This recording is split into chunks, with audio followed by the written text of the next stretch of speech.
Bonjour à tous. Je veux avant tout souligner à quel point je suis heureux de vous accueillir au nom de la Caisse d'économie solidaire. Ce rendez-vous virtuel 50e anniversaire est important pour nous tous. Il nous ramène aux initiatives qui mettent l'économie au service du bien commun en respectant les limites de notre milieu de vie. Les scientifiques nous alertent que notre génération est la dernière à empêcher un réchauffement climatique catastrophique et la première à en subir les conséquences. Comment s'y engager plus avant? Comment s'adapter? Pour y répondre, je vous laisse avec nos invités et notre guide Isabelle Craig, animatrice et aussi journaliste à Radio-Canada. Je souhaite une belle rencontre à tous. Alors, bienvenue, bonjour à tous, bienvenue à ce rendez-vous solidaire, donc qui fait partie, entre autres, des festivités du 50e anniversaire des Caisses d'économie solidaire. Il y a pas mal de gens qui sont avec nous, il y a pas mal de membres de la Caisse également, un petit peu partout sur le territoire, notamment au Québec. Notre objectif ce soir, c'est tout un défi, c'est d'aborder cette grande question des défis à relever face au changement climatique. Oui, la COVID, mais il n'y a pas que la COVID et on va parler d'autres choses aujourd'hui. On va vous parler de projets inspirants, d'initiatives inspirantes. On va échanger des idées et qu'on se comprenne bien, on n'est pas, en train de nier la réalité. On ne veut pas non plus se cacher de cette réalité qui est très difficile, mais on essaie de chercher une source d'inspiration dans ce que vont nous raconter nos invités. Et on va entre autres parler de ce qui se fait sur le terrain parce que d'ailleurs, vous-même, les membres, vous êtes très actifs dans vos milieux, dans vos communautés. C'est ça aussi le propre des membres de la Caisse d'économie solidaire. Et nos invités aussi sont sur le terrain, se sont promenés un petit peu partout sur la planète, mais ils sont aussi dans les officines. Donc, à la fois terrain, puis à la fois, dans certains cas, assez proches des décisions, du pouvoir. Il y en a même parmi nos invités, même une personne qui a rencontré le pape, mais je ne vous dis pas c'est qui. Je vais essayer de vous le dire avant la fin de l'émission. Ce n'est pas un quiz, mais je vais essayer de vous le dire avant la fin de l'émission. Donc, il y a des gens qui essaient de changer le cours des choses. Alors, je vous présente tout de suite nos invités, d'ailleurs. Alors, il y a avec nous Laure Varidel. Bonjour, Laure. Bonjour, ravie d'être ici. Alors, Laure, qui est une membre engagée de la Caisse d'économie solidaire, qui est aussi une membre qui veille au grain. Comment vous présenter? Éco-sociologue, une pionnière du commerce équitable, entre autres cofondatrice d'Équiterre, prof associée à l'UQAM aussi, cette chaire sur la transition écologique et autrice de La transition, c'est maintenant, qui fait justement un portrait des défis, des enjeux, des façons de penser qu'il faut peut-être adopter pour faire face à l'avenir. Alors, merci d'être avec nous, Laure. Merci pour l'invitation. Également, Eddie Pérez. Bonjour, Eddie. Bonjour et bon 50e. Oui, merci à nos membres et aux membres. Eddie, un expert reconnu en matière de diplomatie climatique et en coopération internationale climatique. D'ailleurs, vous êtes directeur en diplomatie climatique pour le réseau Action Climat International. Vous êtes également de l'équipe canadienne de négociation de l'ONU. Vous êtes assez près de ce qui se passe sur le plan politique et notamment chez les voisins du Sud avec justement l'arrivée de Joe Biden. On sait que ça va bouger de ce côté-là, puis on va en reparler avec vous. Merci, Eddie, d'être là. Merci beaucoup. Également, Édouard Akpilfa. Édouard, vous êtes au Bénin, vous êtes agrogéographe. Bonjour, Édouard. Bonjour. Alors, vous êtes notamment relié à Oxfam parce que vous êtes donc en renforcement de la résilience des agriculteurs, des agricultrices. Je parlais tout à l'heure de terrain. Vous êtes sur le terrain. Les changements climatiques, vous les vivez sur le terrain. Vous travaillez sur des questions de gestion durable des terres, de sécurité alimentaire, de valorisation de l'agriculture.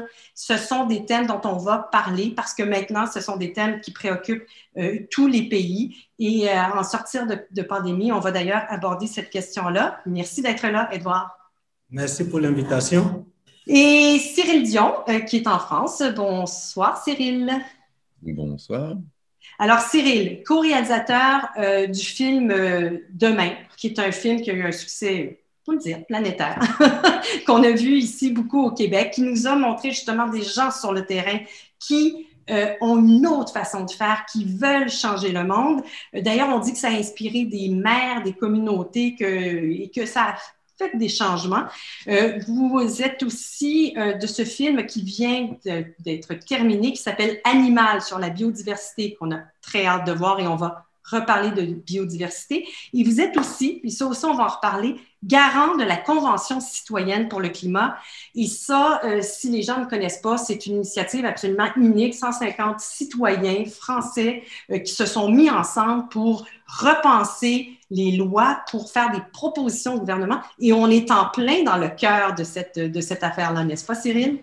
Exactement, oui. La loi climat qui est issue de la proposition de la Convention citoyenne, donc ce sont des citoyens tirés au sort, est en train d'être votée par les députés pendant qu'on parle. Alors, peut-être que ça donnera des idées à d'autres, justement, de démarrer des initiatives comme celle-là, si jamais c'est porteur et ça donne des résultats. Mélissa Molène-Dupuis. Bonsoir, Mélissa. Oui, Isabelle. Oui, réalisatrice, militante, on pense à I Don't Know More, ça, du côté du Québec, chargée de campagne boréale chez Fondation David Suzuki, membre comme Laure du collectif Mères au front. Et d'ailleurs, bien sûr, la question justement des droits des communautés, de la biodiversité, de l'autonomie alimentaire, toutes ces questions-là sont littéralement votre quotidien. C'est vraiment ça. Dans quelle disposition pour aborder ces questions-là aujourd'hui, Mélissa? Moi, je pense que mon mot-clic, ça va être intersectionnalité. Parce que voilà. tous ces enjeux-là vont être touchés. Alors, on le disait tout à l'heure, on va parler autre chose que de la COVID, mais quand même, permettez-nous de démarrer de ce côté-là.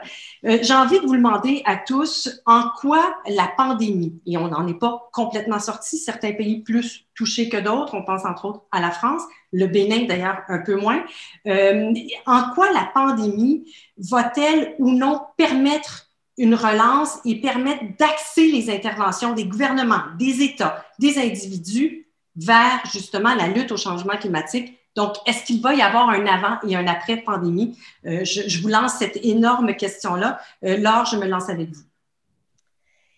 Eh bien, je pense que la COVID, comme toutes les crises, est une occasion de réfléchir. On le fait peut-être pas suffisamment encore en ce moment parce qu'on est dans la gestion de crise, mais de plus en plus, il y a des voix qui s'élèvent, qui mènent à une réflexion sur le modèle qui a contribué à cette propagation de zoonoses. Et là, il y a un lien à faire avec notre rapport aux autres espèces de la planète, notre rapport à la biodiversité, hein, parce que pour ce phénomène aussi, il y avait des experts qui sonnaient la sonnette d'alarme juste avant qu'on soit dans la pandémie, qui disaient si on continue à aller vers la déforestation, à rapprocher autant des espèces avec lesquelles normalement on n'a pas de contact avec les humains et avec toute la question des changements climatiques aussi, il y a de plus en plus de risques de propagation de zoonoses. Donc, je pense qu'il y a quand même des esprits qui s'éveillent, même si on est on est encore dans la gestion de la crise dans l'immédiat et que, parallèlement, il y a des expérimentations positives qui risquent de nous amener à des opportunités de réduction des émissions de gaz à effet de serre. On pense au télétravail, par exemple, certains qui réfléchissent beaucoup plus à leur alimentation, à l'achat local, à des changements concrets, mais en même temps, on voit d'autres changements en termes d'utilisation de vaisselle à usage unique, les masques qui sont un petit peu partout. Fait que je dirais que comme toutes les crises, il y a une opportunité dans un sens comme dans l'autre. Et c'est pour ça que ça va être très, très important que nous, citoyens, on se mobilise pour que cette crise ne soit pas vaine, qu'elle serve à des changements qui soient systémiques et qui nous amènent à un plus grand respect du bien commun, que ce soit en termes de prévention d'autres zoonoses que de protection du climat, de la biodiversité, de réduction de la pollution en général. Eddy Pérez, on le sait, les gouvernements se sont endettés dans plusieurs coins du monde. Je veux dire, il y a un endettement incroyable. Je veux dire, il y a des dépenses non prévues. Comment on peut penser que la transition va malgré tout être un accélérateur de changement positif? Bien, je pense que la pandémie, ce qu'elle fait, c'est qu'elle amène elle met en lumière, en fait, les différentes fissures, inégalités, injustices et les relations entre elles dans un monde qui était déjà en cours de transition bien avant la COVID-19 parce que les impacts des changements climatiques sont là depuis très longtemps. Par exemple, un pays comme le Malawi aujourd'hui, 45% de son produit intérieur brut est consacré à sa dette au développement international. Et donc, on voit que des pays dans le monde sont contraints à non seulement répondre aux impacts de la COVID-19, mais aussi au changement climatique. Dans certains endroits, c'est 2 crises, 3 crises à répondre en même temps. Donc, le parallèle qu'on peut faire, c'est que la COVID-19 et la transition, eh bien, ça nous présente des contrastes par rapport à des groupes qui peuvent se permettre de financer cette transition alors que d'autres ne peuvent pas le faire et sont forcés de s'adapter tout de même. Donc, c'est là où est-ce que la réflexion à avoir, c'est quels différents cadres politiques peuvent exister pour paver la voie afin que cette transition-là soit de plus en plus inclusive. Et il y a un parallèle quand même assez important au niveau local parce que autant au Canada que dans certains pays d'Afrique ou en Amérique du Sud, ce sont les communautés les plus historiquement marginalisées qui payent le plus grand prix de cette transition. Oui. Cyril Dion, qu'est-ce que vous en pensez? Accélérateur ou au contraire? Il y a un peu les deux mouvements qu'on voit. En France, par exemple, on est confronté au fait que un certain nombre de secteurs d'activité vont mal, donc typiquement l'aéronautique, par exemple, mais même le secteur automobile avec les voitures. Et on dit au gouvernement, et c'était la conversation justement qu'on avait dans la négociation autour du plan qui est sorti de la Convention citoyenne, justement, c'est le moment, comme ces secteurs d'activité sont déjà en grande difficulté, c'est le moment que les investissements qui vont être faits servent à les réorienter de façon massive et servent globalement à réorienter notre économie. On a aujourd'hui une opportunité historique, finalement, de dépenser un argent qui n'existait pas avant. C'est-à-dire que quand on parlait de transition écologique il y a encore 2 ans, on nous disait que tout ça était très cher et qu'il n'y avait pas les finances publiques nécessaires. Là, quand on voit les sommes qui sont tout d'un coup consacrées à la relance économique et qui sont créées presque ex nihilo, enfin en tout cas empruntées à parfois des taux négatifs sur les marchés, on se dit qu'en fait l'argent existe. Bon. Par ailleurs, donc ça c'est les hésitations des gouvernements, il y a la compréhension que chacun d'entre nous peut avoir dans sa chair de ce qui est en train de se passer. Et là où c'est intéressant, c'est qu'on voit en direct ce que ça donne quand des scientifiques depuis des années nous alertent sur une possible crise écologique qui est liée donc là à des questions sanitaires, mais qui pouvait être liée à des questions climatiques aussi. Et on voit ce que ça donne quand les gouvernements n'écoutent pas, ne se préparent pas et commencent à réagir une fois que la crise est là.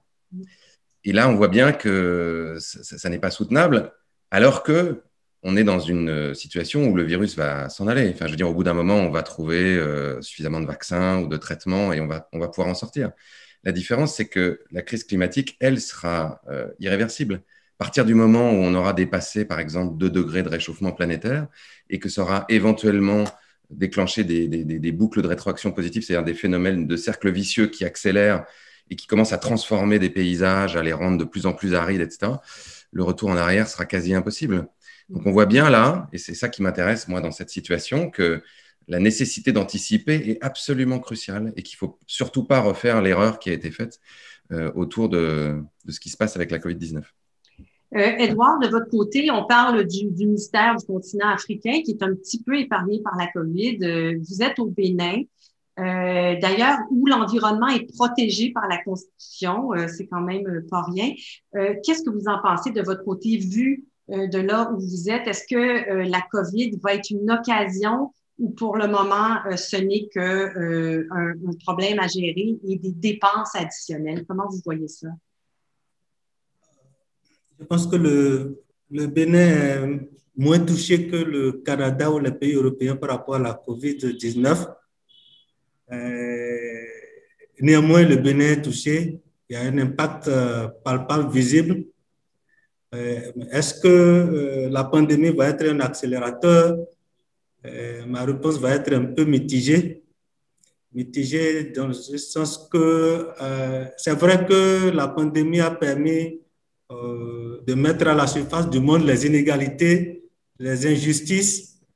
La pandémie a permis de mettre à la surface donc les questions de vulnérabilité et autres. Mais il y a un élément important que je retiens de cette pandémie, c'est que nous sommes en train de prendre conscience de notre fragilité.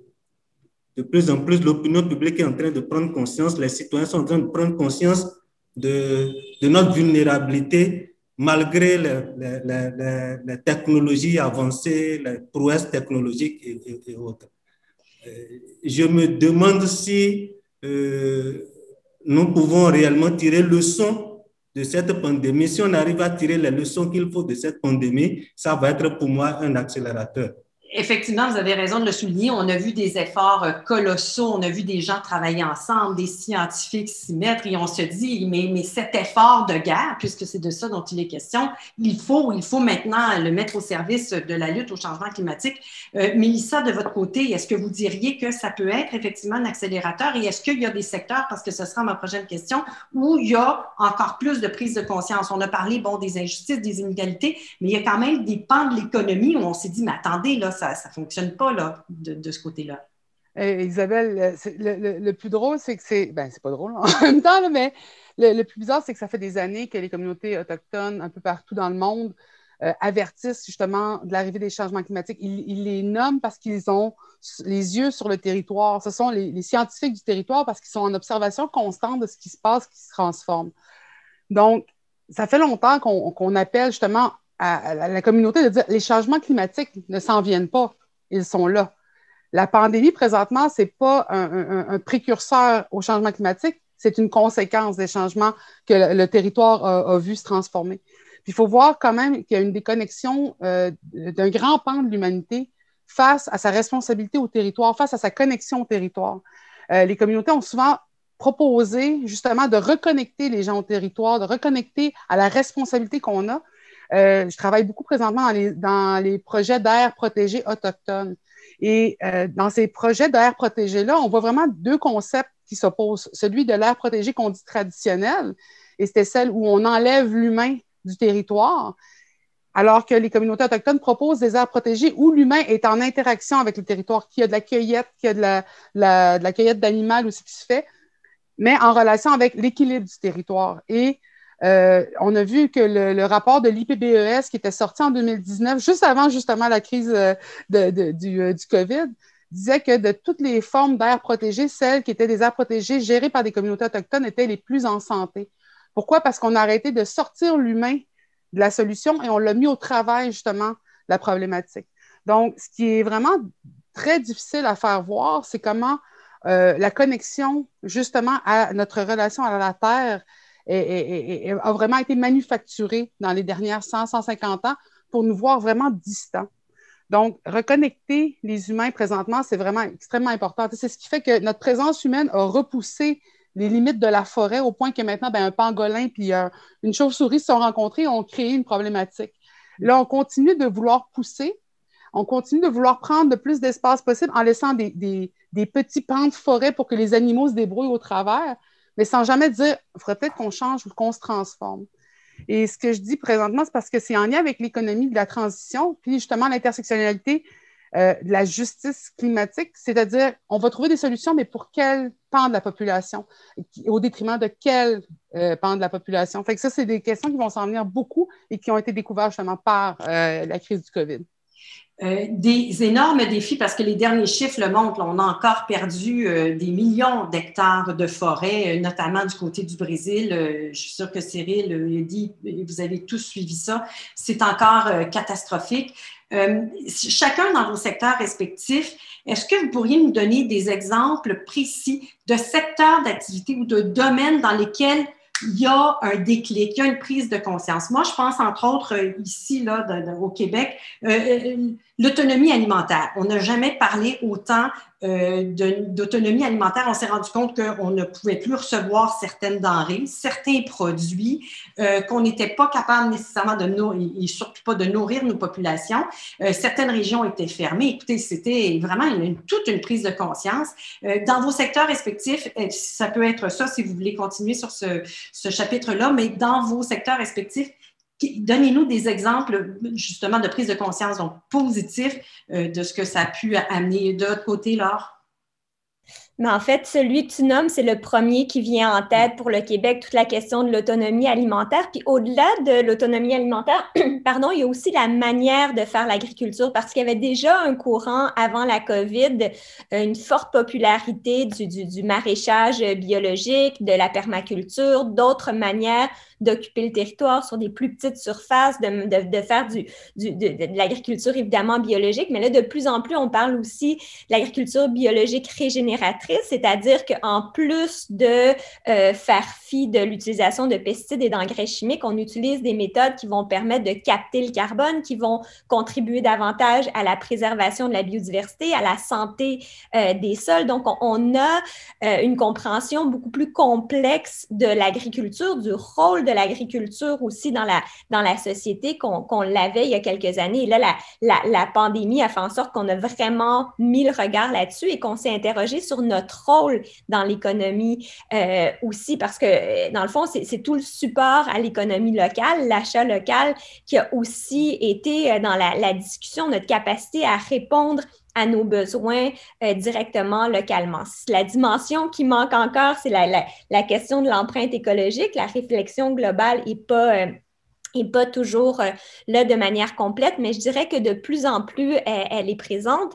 Et dans cette approche-là aussi, dans un exemple inspirant pour moi, c'est tous les projets de banque de terre. Là. D'ailleurs, il y a quelques semaines, Isabelle t'en parlait à la radio, les initiatives qui permettent à des gens qui sont propriétaires de terres agricoles, mais qui ne les cultivent pas, de se mettre en lien avec souvent des jeunes maraîchers ou autres qui ont envie de cultiver la terre. Et ça a commencé de manière marginale dans les cantons de l'Est, mais maintenant dans à peu près toutes les municipalités, pas municipalités, mais plutôt la région du Québec, il y a des initiatives comme ça. Donc, tout ça est amené à prendre l'ampleur, mais avant, ces initiatives existaient, mais on en parlait peu. Donc, la pandémie fait en sorte que tout d'un coup, il y a une espèce de réveil et ça, c'est très positif. Justement, Eddie, je sais que vous êtes justement dans les officines et dans les réflexions un peu donc plus macro, mais j'ai envie de vous parler d'énergie, mais ça pourrait être autre chose là, parce qu'il y a des gros changements qui s'en viennent du point de vue énergétique. On a vu notamment un pipeline être stoppé par le nouveau président américain. À quoi vous pourriez penser qui peut être peut-être porteur et encourageant, provoqué par la crise, donc par la pandémie?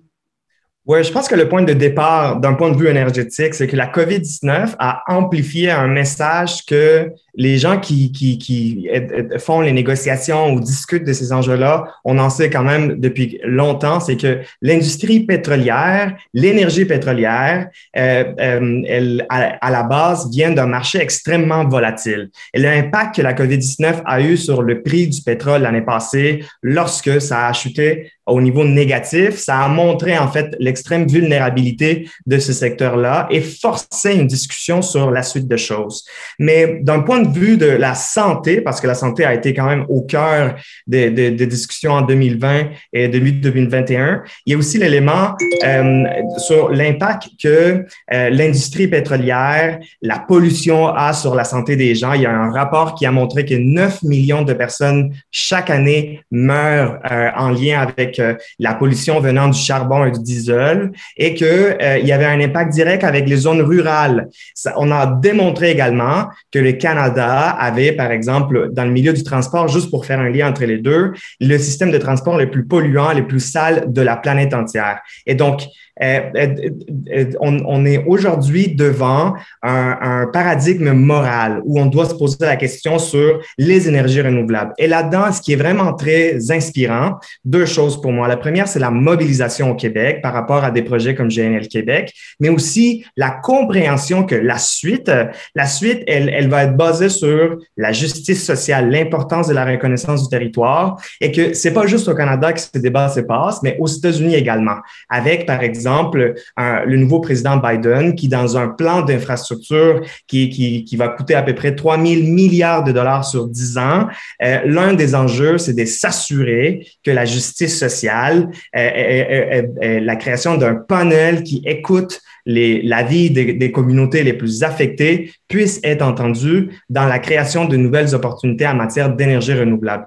Donc, c'est là où ce que je vois qu'il y a un déclic. Et au Canada, on a encore un grand problème qui est qu'on a une grande dépendance à l'égard de l'économie pétrolière. Et puis, mais la population est beaucoup plus conscientisée et on a de plus en plus de politiciens qui demandent l'arrêt de l'expansion de l'énergie fossile.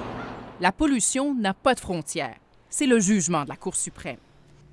Dans une décision rendue à 6 contre 3, le plus haut tribunal du pays conclut que les changements climatiques constituent un défi existentiel et que l'inaction d'une province aurait de graves conséquences sur des intérêts extra-provinciaux. C'est donc au nom de l'intérêt national que le gouvernement fédéral a le droit d'imposer une tarification sur le carbone. Le conservateur Jason Kenney, qui a été élu en faisant campagne contre la tarification sur le carbone, doit décider s'il gardera la taxe d'Ottawa ou s'il imposera son propre système, comme l'a fait le Québec.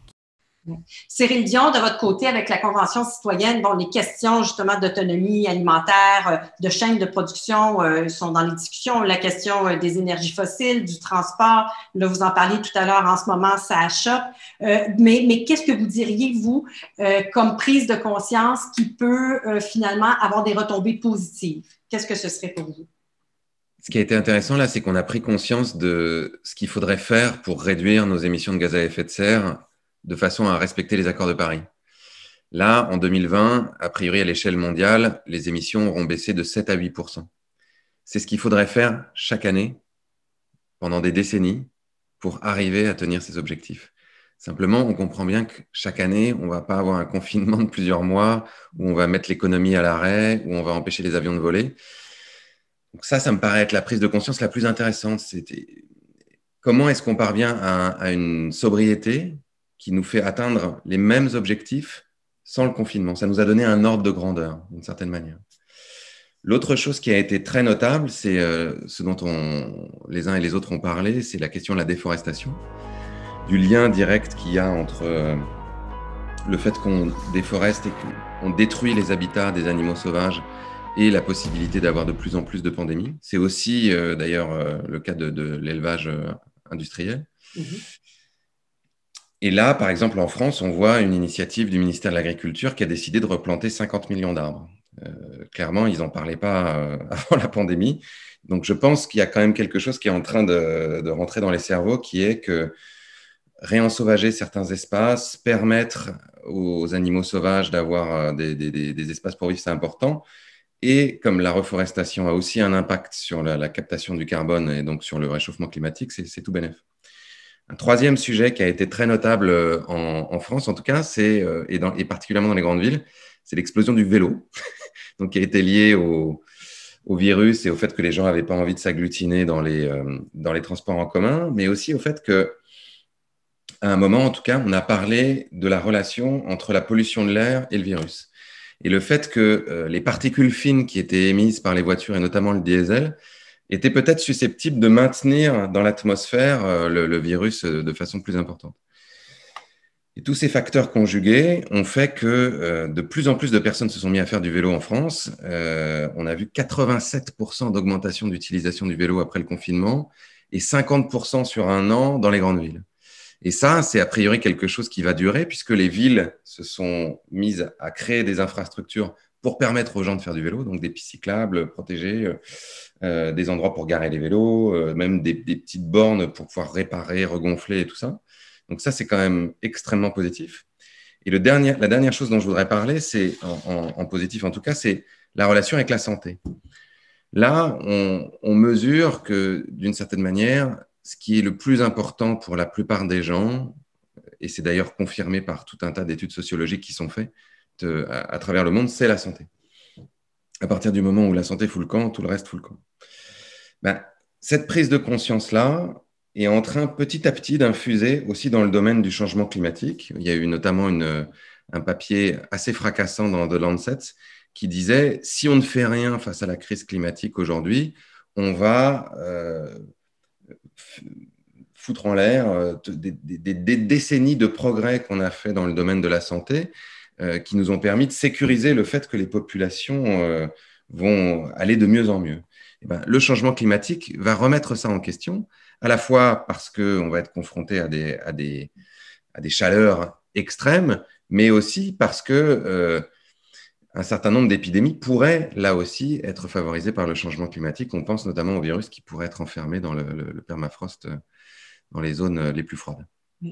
Exactement, c'est pas loin de chez nous, donc c'est des questions qu'on aborde souvent donc dans le Grand Nord. Édouard, de votre côté, donc on parlait de choses très concrètes, là, des gens qui font du vélo, des gens qui se construisent des serres pour pouvoir faire pousser leurs légumes, des gens qui favorisent l'achat local. Je ne sais pas chez vous, mais en tout cas ici, on a vraiment vu une incidence. Là. Il y a vraiment puis Laure peut en parler parce qu'elle était comme au départ de cette mouvance-là, mais vraiment les gens, et on le voit, il y a des chiffres, là, encouragent les gens qui sont près de chez eux dans la communauté.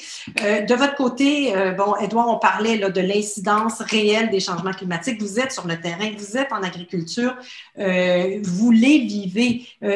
Quelle initiative récente avez-vous observé qui peuvent justement être porteuses et inspirantes? Il y a beaucoup d'initiatives. Je voudrais parler de quelques-unes simplement. D'abord, en matière d'agroalimentaire, il faut dire que depuis un certain temps, on pense que la production agricole au Bénin ou dans les pays africains est plus ou moins respectueuse de l'environnement. Mais ce n'est pas le cas. Depuis un certain nombre d'années, l'utilisation des engrais, des produits chimiques se fait vraiment évolue de façon exponentielle, hein, à grande échelle. Et je voudrais dire que la pandémie a quand même fait en sorte que l'agriculture, la production agricole devient de plus en plus respectueuse de l'environnement aujourd'hui au Bénin. J'en veux pour preuve que, à cause de la pandémie, les produits chimiques ont pris du prix, les coûts ont augmenté. Et par conséquent, les producteurs ont été obligés d'adopter des techniques culturelles respectueuses de l'environnement qui utilisent des biopesticides, par exemple, des biopesticides, des produits phytosanitaires qui respectent l'environnement. Ça, c'est des initiatives qui existent. En matière, par exemple, aussi de fertilisation de sol, de plus en plus, il y a des plantes qui sont utilisés pour fertiliser le sol. C'est vrai que cette technique existait, mais la pandémie est venue un peu renforcer ces pratiques qui existaient déjà sur le terrain parce qu'il y a pénurie des engrais chimiques ou il y a augmentation du coût des engrais chimiques. Mais il y a surtout un autre domaine, un phénomène un peu surprenant qui paraît banal. Dans le domaine de transport, par exemple, la pandémie a montré que le télétravail est possible. Je vous assure que ce n'était pas dans nos habitudes. Ça a montré que le télétravail est possible. Même les grands sommets de la CEDEAO, de l'UEMOA, de l'Union africaine et autres, tous ces sommets-là se font désormais par visioconférence. On n'a plus besoin de se retrouver quelque part. Et ça a été à l'échelle micro au Bénin ici, ça a été quand même une prise de conscience, non seulement des citoyens, mais aussi des dirigeants. Et beaucoup d'activités se font aujourd'hui par visioconférence. Beaucoup de télétravail se fait aujourd'hui. Voilà quelques exemples que je peux donner. Voilà, on en est la preuve, le télétravail, on en est l'incarnation. Puis maintenant, se déplacer pour des grandes réunions, peut-être que dans quelques années, on regardera ça et on se dira pour des grandes réunions internationales, est-ce que ça valait vraiment la peine d'émettre autant de GES pour finalement pouvoir faire quelque chose? Bon, cela dit, nos appareils électroniques aussi en émettent. On pourrait avoir une autre discussion à ce sujet-là, mais certainement moins qu'un avion, en tout cas pour le moment qui n'est pas à hydrogène. Mélissa Molène-Dupuis, des changements concrets, des avancées justement récentes dont vous pourriez nous parler? Bien, je pense qu'il y a une réalisation de la fragilité de la chaîne d'approvisionnement dans les régions éloignées. Moi, je viens du Nord, je viens de Mingan, c'est la Basse-Côte-Nord. Et présentement, c'est une combinaison non seulement du transport des aliments, donc le prix des aliments est en conséquence du transport qui doit être fait. Et certains aliments qui se rendent dans le Grand Nord ont des coûts conséquents à ce transport-là. Mais ce qui est aussi impressionnant à voir, puis qu'il y a une réalisation qui s'est faite au Québec, c'est les problématiques au niveau de la biodiversité, la disparition des cheptels de caribou, par exemple, la disparition de certains aliments, qu'on disait des aliments de territoire, parce qu'il ne faut pas oublier que l'agroalimentaire, c'est quelque chose qui vient du Sud. Nous, on peut faire pousser, mais en serre, et c'est quand même encore très expérimentiel sur le territoire. Mais la cueillette en territoire, la chasse en territoire fait encore partie de la réalité de beaucoup de communautés en lieu éloigné parce que c'est quelque chose qui est accessible, qui ne coûte pas cher et qui est en respect du territoire. Cependant, là, juste cette semaine, quand on parle d'acheter local, sur les médias sociaux, on voyait un sac avec 4 crabes vivants qui était vendu pour 100 $. J'ai dit, ça coûte quasiment moins cher de prendre un Zodiac puis d'aller plonger pour les chercher dans l'eau que de les acheter. Parce qu'il ne faut pas oublier non plus que la chaîne d'approvisionnement mondiale va favoriser ceux qui vont dépenser pour justement ces ressources-là. Donc, on parle beaucoup de « Ah, ben ce crabe-là, il se retrouve en Asie ».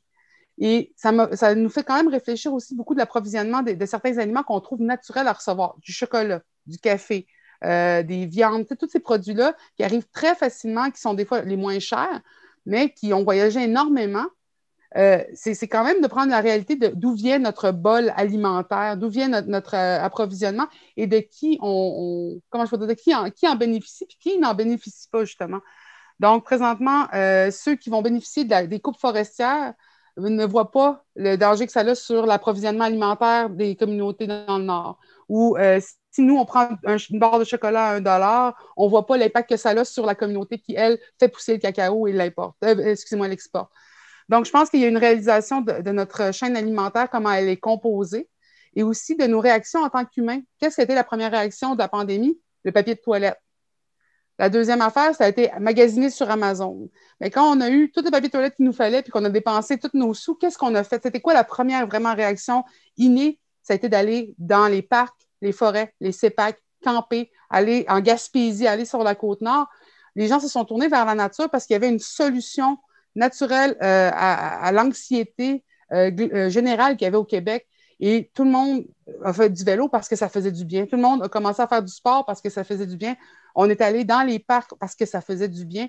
Et ça l'a aidé à enlever toute cette pression, justement, de la santé mentale qui est venue avec les solutions du COVID sur la population. Donc, on s'est rendu compte de la préciosité de la nature, de la forêt. Mais on s'est aussi rendu compte qu'elle n'était pas distribuée également. Fait que quand on regarde des gens à Montréal-Nord qui n'ont pas accès à autant de grands parcs que ceux qui sont dans des régions un peu plus riches ou accéder à des pistes de ski, par exemple, c'est pas pour tout le monde.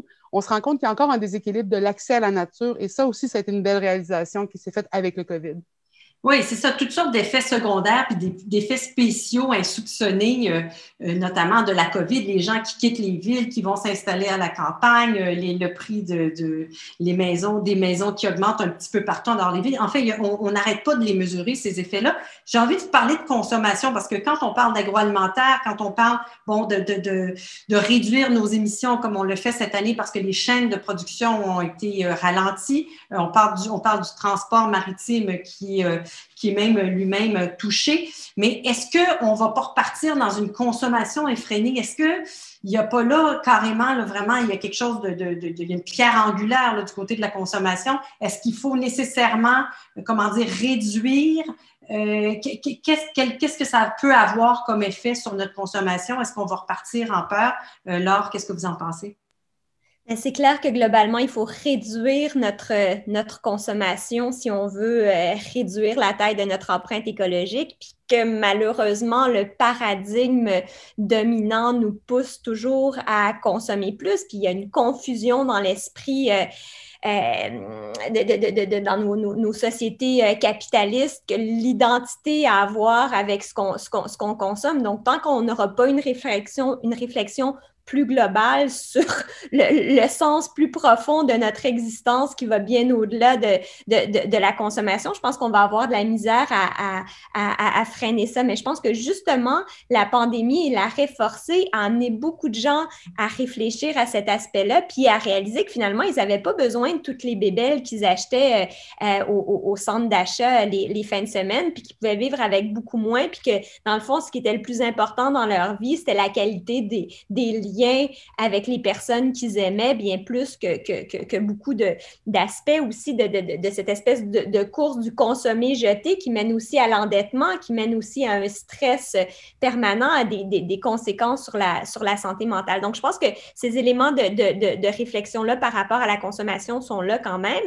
Toute la montée de l'achat par Amazon, par contre, l'achat en ligne, malheureusement, ça a des conséquences très, très graves sur nos petites entreprises locales qui répondent à des besoins locaux aussi. Donc là, il y avait des enjeux qui avaient commencé à être soulevés avant la pandémie, mais ça aussi, ça a été exacerbé. Fait que je pense que la réflexion doit continuer et qu'on doit de plus en plus parler de sobriété, comme le mentionnait Cyril, parce que c'est là que les vraies solutions existent. C'est pas dans les transformations technologiques, même si la technologie va contribuer à la transition, mais il faut avoir une réflexion beaucoup plus profonde sur notre modèle et un vrai changement de paradigme quant au sens de ce qu'est le progrès de l'humanité, dans le sens de qu'est-ce qui nous rend heureux, qu'est-ce qui contribue vraiment à notre bien-être. Oui, et toujours cette question, est-ce que forcément c'est vers la décroissance ou il y a une transition qui peut se faire sans aller de ce côté-là? Eddie, puis après Cyril, je vous la pose la question, la consommation, est-ce qu'on a des exemples? Est-ce qu'il y a des choses qui vous viennent en tête qui nous disent, il y aura peut-être des changements ou au contraire, on va ouvrir les vannes? Oui, moi, ma réflexion sur cet élément-là, c'est, je suis vraiment d'accord avec Laure, il y a l'importance de réfléchir à comment est-ce qu'on va réfléchir à réduire notre consommation, mais je pense que ce que la pandémie nous a amené, c'est aussi de réfléchir à l'origine, la source des produits et des services qu'on consomme, d'où ils viennent, comment ils sont encadrés et le rôle, en fait, pas juste du consommateur, de la consommatrice, mais aussi des gouvernements pour mieux encadrer ces services-là. Un exemple comme ça, Cyril avait parlé tantôt là de comment l'année passée, parce qu'on n'avait pas bougé, il y a eu une réduction des émissions de gaz à effet de serre. En même temps, ce qu'on sait, c'est que il y a eu une augmentation du financement de l'énergie fossile par les banques, par les institutions financières à l'échelle mondiale. Donc, ce que ça fait, c'est que, puis ça, c'est un point quand même qui s'adresse directement à la Caisse des Jardins, mais aujourd'hui, pour parler de transition et de la consommation, il faut aussi parler du service et de l'origine de ces services-là. Et en ce qui concerne, par exemple, la consommation des autos, l'accès, par exemple, à des autos électriques, à des transports en commun électriques ou avec une empreinte carbone moindre qu'aujourd'hui, ben, il faut aussi, pour moi, la réflexion qui vient en tête, c'est une réflexion sur l'équité. Comme Mélissa l'avait dit aujourd'hui, oui, il faut consommer moins, mais il faut s'assurer que cette consommation est accessible à tous les groupes de la société. Que ce soit, par exemple, si on réfléchit à de nouvelles infrastructures pour des autos électriques, on se rend compte qu'il y en a peut-être pas tant que ça à Montréal-Nord, qu'il y en a peut-être pas tant que ça dans des quartiers éloignés. Et donc, on peut pas demander à des gens de réduire leur consommation s'ils savent pas comment ou s'ils n'ont pas les outils pour le faire. Donc, il y a une question ici c'est pas juste le choix de l'individu, mais aussi comment les politiques en place, comment le gouvernement nous permettent, en fait, de bénéficier des co-bénéfices, en fait, de la transition énergétique au travers des politiques qui sont équitables. Et la question qu'on a envie de poser à Cyril avec cette assemblée, donc on le disait, citoyenne de 150 personnes qui ont presque été choisies au hasard, mais en tout cas, et des têtes qu'on a mis ensemble pour pondre justement des propositions très sérieuses au gouvernement. Comment influencer les décisions politiques? Comment faire en sorte justement qu'il y ait de la réglementation, qu'il y ait justement des incitatifs? Vous êtes en plein là-dedans. Est-ce que cette convention citoyenne de gens qui se sont réunis pendant des mois, qui ont mis un peu leur vie de côté, qui se sont investis, qui ont appris, qui ont réfléchi, est-ce que ça peut être une avenue qui est-ce que c'est une avenue intéressante? Est-ce que vous y croyez à cette convention citoyenne et au rôle, justement, de l'individu pour pousser les gouvernements à agir encore plus? Ah ben oui, j'y crois. Si j'y croyais pas, je l'aurais. Parce que c'est moi qui l'ai proposé à Emmanuel Macron. Mais vous auriez pu être un peu désabusé et rendu plusieurs mois plus tard. Je suis désabusé, oui et non. C'est-à-dire que ce qui marche bien là-dedans, c'est, et ça on l'a vu, c'est prendre des gens tirés au sort, qui sont, vous disiez presque tirés au sort, et effectivement parce que on a voulu qu'ils soient représentatifs de toutes les réalités du pays. Donc, vous voulez avoir à la fois des jeunes, des vieux, des urbains, des ruraux, des diplômés, des non-diplômés, des gens qui ont beaucoup d'argent comme des gens qui n'en ont pas du tout, des gens qui sont climato-sceptiques ou des gens qui s'intéressent au sujet. Et on voit bien que quand on leur permet de comprendre le problème, puisqu'ils ont auditionné des scientifiques, notamment des scientifiques du GIEC, pour se faire une idée de la gravité de la situation, on leur permet ensuite d'auditionner des parties prenantes de toute la société, puisqu'ils ont interrogé à la fois des patrons de l'automobile, de l'aviation, de l'agroalimentaire, des agriculteurs, des ingénieurs, des architectes, des syndicats, des politiques, des ministres ou des anciens ministres. À l'issue de ce travail-là, où ensuite ils ont délibéré pendant donc, plusieurs mois, en fait ils ont fait 7 week-ends de 3 jours, qui se sont étalés sur 9 mois, les propositions qu'ils ont faites vont beaucoup plus loin que ce que tous les gouvernements ont fait depuis 30 ans. Et ce que j'avais au départ négocié avec Emmanuel Macron, c'était que les propositions des citoyens, ensuite, aillent directement, soit au Parlement, soit au référendum, pour que l'ensemble de la population puisse se prononcer dessus. Ce qui était très intéressant, c'est que les propositions issues de la Convention, quand on a fait des sondages d'opinion, elles étaient acceptables pour plus de 60% des personnes interrogées. Ce qui veut dire que ce microcosme de 150, qui était représentatif de toute la population française, a trouvé un point d'équilibre qui était acceptable pour tout le monde. Ce qui n'était pas le cas, par exemple, quand on a eu les Gilets jaunes en France, avec cette taxe carbone qui handicapait les plus fragiles, qui étaient obligés de prendre leur voiture tous les jours parce qu'ils vivent dans un contexte où… Là, les propositions qu'ils ont faites, à la fois en termes de justice sociale et de lutte contre les émissions de gaz à effet de serre, faisaient… En tout cas, la majorité était acceptable par la majorité. Ce que le gouvernement a fait, et qui évidemment ne marche pas, c'est permettre aux grandes entreprises privées de revenir sur les propositions et de faire du lobbying. Et le gouvernement a cédé à une partie de ce lobbying. Donc aujourd'hui, le projet de loi qui est à l'Assemblée nationale est infiniment moins ambitieux que ce que les citoyens eux-mêmes avaient proposé. Si le gouvernement avait tenu parole et si les propositions de la Convention avaient pu aller au référendum directement ou avaient pu être examinées par un Parlement qui n'était pas trop sujet au lobby, oui, ça aurait permis d'aller infiniment plus loin. Ça va déjà permettre de faire quelque chose quand même, parce que là, on va avoir une loi climat qui, en gros, nous permet de sécuriser la moitié de nos objectifs d'ici 2030. Donc, c'est beaucoup mieux que rien. Mais si on avait laissé le processus citoyen se faire jusqu'au bout, ça aurait été encore plus ambitieux et encore plus efficace, pour une raison simple, je le dis très rapidement, c'est que des gens qui sont tirés au sort ne sont pas soumis au même type de pression que des gens qui sont élus, qui veulent être réélus mécaniquement et qui, pour être réélus, ont tendance à essayer de ménager un peu la chèvre et le chou en permanence, c'est-à-dire à donner un petit peu ce qu'il veut à tout le monde, à faire des promesses qui, en plus, la plupart du temps, ne seront pas tenues. Et puis, ils sont moins aussi sujets à du chantage de grandes entreprises qui disent si vous prenez telle mesure, il va y avoir du chômage et puis on va vous rendre responsable de ça et donc vous ne serez pas élu la prochaine fois. C'est une façon de contourner ça en ayant des gens qui viennent se mettre simplement au service de l'intérêt général, comme par exemple dans un jury d'assises avec des personnes qui sont tirées au sort. Édouard, de votre côté, je le disais en début de notre rencontre que justement le droit à l'environnement est enchâssé dans la Constitution. Est-ce que ça fait une différence? Est-ce que vous sentez qu'au Bénin, par exemple, les citoyens ont une voix pour se faire entendre? Comment on fait pour faire des pressions, pour faire bouger les choses? Je voudrais dire que les associations d'éco-citoyens ou les organisations de lobbying pour que le droit à l'environnement soit vraiment respecté, ces associations ne sont pas aussi fortes au Bénin. C'est des associations qui sont faibles. C'est vrai que dans la Constitution, c'est bien inscrit, mais les associations n'arrivent pas à faire le lobbying qu'il faut pour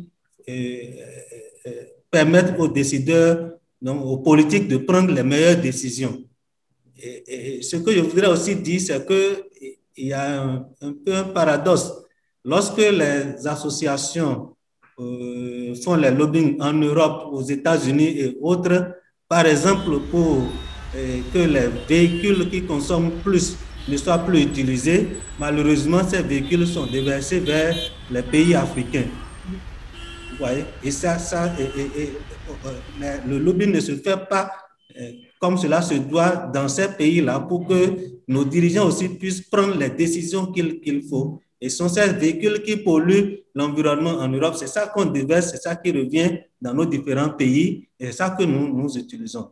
Donc, il va falloir quand même que dans nos pays, plus particulièrement au Bénin, les associations qui existent,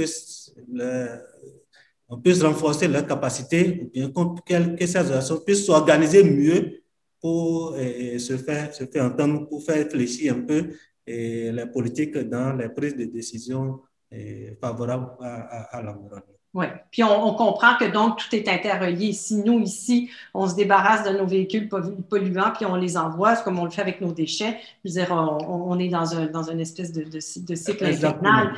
Puis on peut en reparler avec Eddie tout à l'heure. Mélissa Molène Dupuis, bon, il y a eu Idle No More, justement. Vous êtes une activiste, une militante, donc faire entendre la parole citoyenne, faire des pressions. Est-ce que ça fonctionne? Comment vous voyez ça, vous, pour l'avenir? Ben moi, mon lobbying, d'habitude, je le fais dans la rue. C'est une manière que les communautés autochtones ont utilisé beaucoup par le passé, parce que les gens disent « Ah, on est tanné qu'ils bloquent les rues. » Je dis « Mais est-ce qu'ils sont venus virer votre rocaille dans votre entrée? Ils sont venus détruire votre maison? » Non. Ils ont pincé les voies économiques du Canada qui passaient directement sur leur territoire, juste en étant là.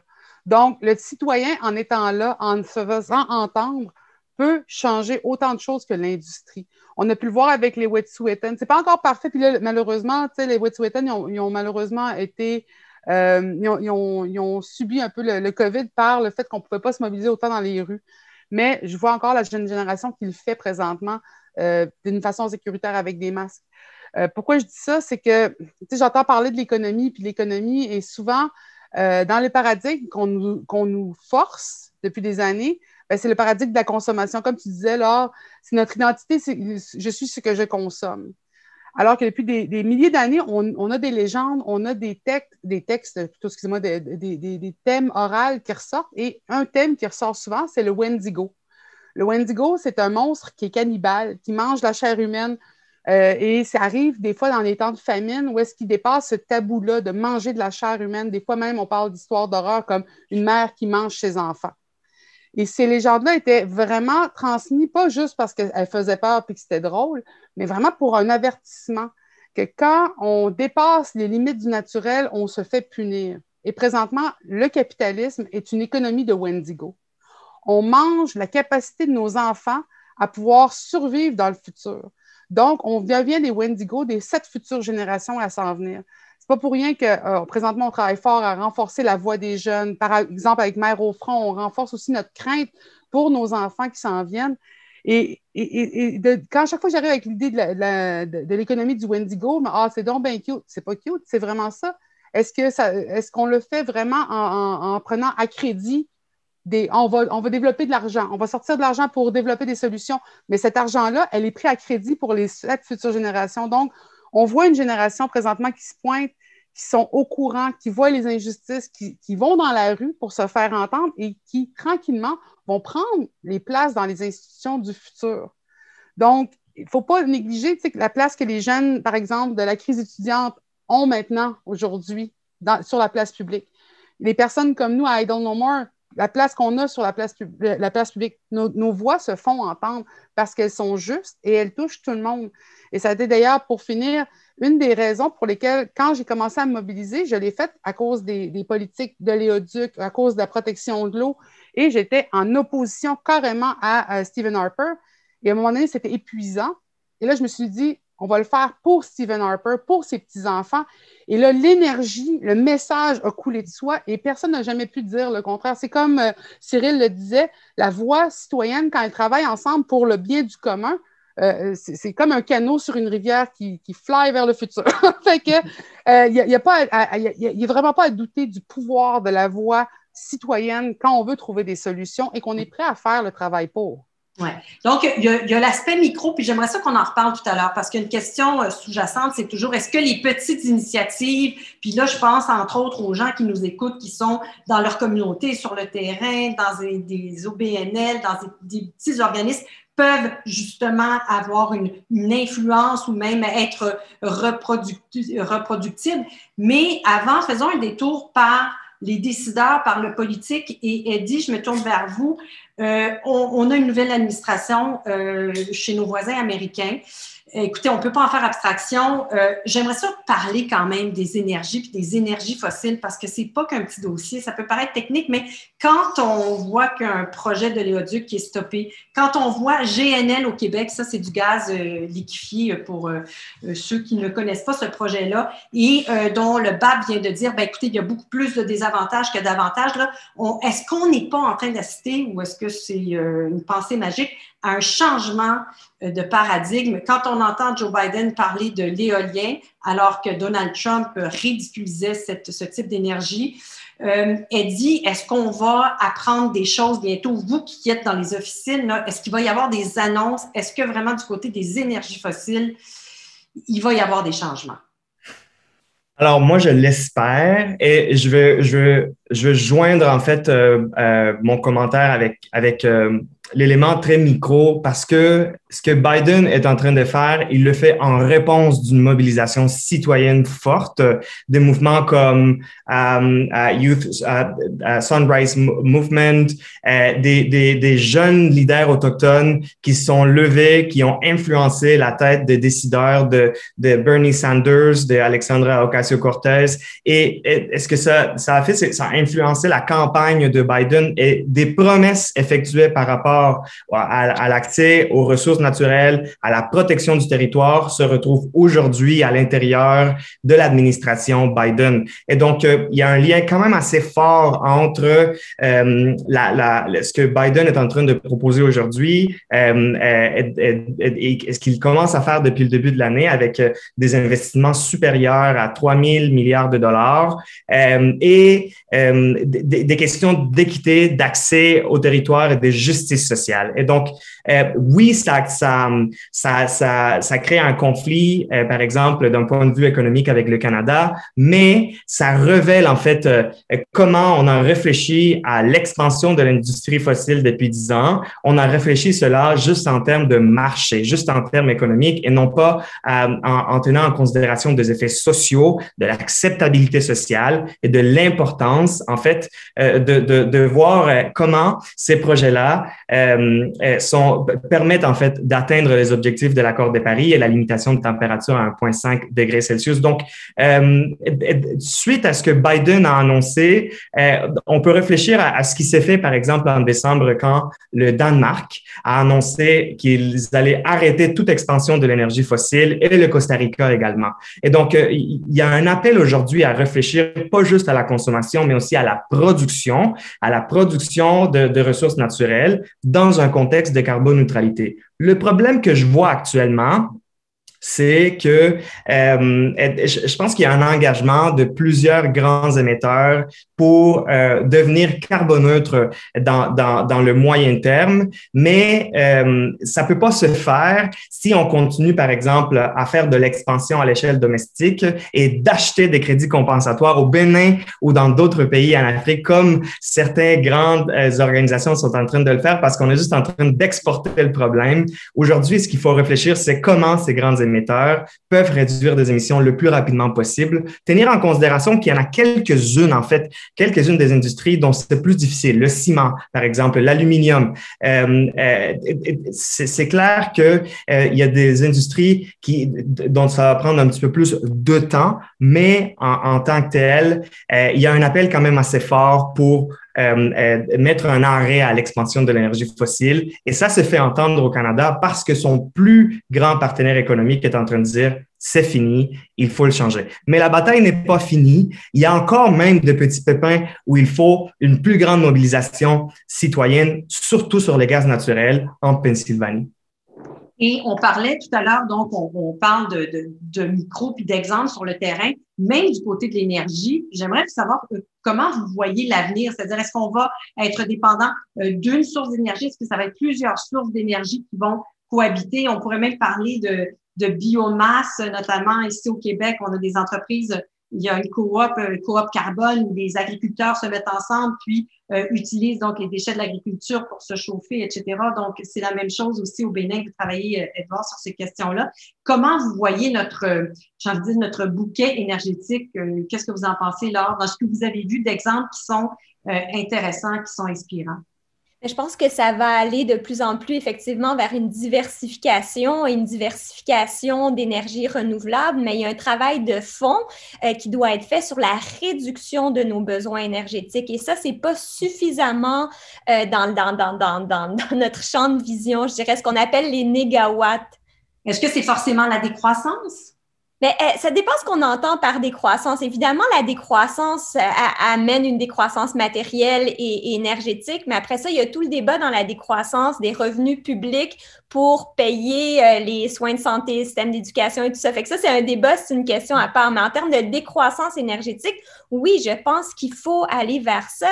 Et c'est tout le modèle industriel, tout le modèle de l'obsolescence programmée, par exemple, qui est à revoir de la société de surconsommation, parce que souvent, on pense énergie, on pense au chauffage, à l'électricité, mais on ne pense pas nécessairement à toute l'énergie qui est emprisonnée dans tous nos biens de consommation, dans juste toute l'énergie que ça prend pour créer certains métaux rares qui sont dans nos cellulaires et tout ça, tous les déchets que ça génère. Donc, quand on commence à réfléchir en termes de cycle de vie de tout ce qu'on consomme, bien, nécessairement, on touche à des enjeux énergétiques très, très, très, très larges. Donc oui, je pense qu'il y a une diversification. Au Québec, évidemment, on a une position privilégiée à cause de l'hydroélectricité, mais ça fait aussi en sorte qu'on gaspille énormément d'énergie. Tout le secteur du bâtiment, par exemple, notre manière de rénover, notre manière de bâtir est vraiment à des années-lumière de ce qu'on pourrait faire en termes de construction et rénovation. Donc là, il y a des choses à changer de manière très, très, très, très concrète. Dans le secteur du gaz aussi, le gaz renouvelable est une possibilité, mais le défi est aussi économique parce qu'en ce moment, ça coûte beaucoup plus cher faire du gaz renouvelable que d'aller vers le gaz polluant, le gaz fossile, mais même comparé à l'hydroélectricité, parce qu'au Québec, notre énergie est très, très bon marché. Fait qu'il y a et dans ce sens-là, je veux juste saluer le prix sur le carbone qui a été établi par le gouvernement fédéral. Je pense que ça, c'est une mesure qui aura un grand impact. Ça a été difficile à faire passer. Il a fallu aller devant les tribunaux, mais c'est vraiment une mesure qui, selon moi, va amener des changements concrets à tous les niveaux, mais il faut que le prix sur le carbone augmente assez rapidement, mais c'est ce qui est prévu dans la loi. Donc ça, c'est important. Il faut commencer à internaliser les coûts environnementaux et sociaux de l'ensemble de notre système économique. Cyril, vous qui vous êtes promené d'ailleurs pour demain, tout ça, ces questions d'énergie-là qui peuvent sembler loin de nous, sur le terrain, vous les avez vécues. Je veux dire, il y a des initiatives. Qu'est-ce qui vous vient en tête, que ce soit de villes, de pays, de communautés, pour justement se libérer un peu de cette dépendance-là aux énergies fossiles? Ben, je suis d'abord complètement d'accord avec ce qu'a dit Laure. C'est-à-dire que le premier travail, c'est de réduire. D'ailleurs, l'association Négawatt qui a fait ce travail-là de se donner une espèce de trajectoire dit qu'il faudrait qu'on réduise en gros de 50% notre consommation d'énergie. Et une fois qu'on a réduit, là, on peut commencer à produire avec effectivement un bouquet d'énergie renouvelable. Ceux qui sont les plus avancés, là, j'ai été au Costa Rica pour tourner Animal, ils produisent 99% de leur électricité de façon renouvelable, beaucoup avec des barrages hydroélectriques. Ce qui pose quand même un certain nombre de problèmes parce que les barrages sont énormes et que ça a déplacé des communautés locales et que ça a aussi une incidence sur les écosystèmes. Donc, on a plutôt intérêt à avoir plus de petits barrages que des énormes.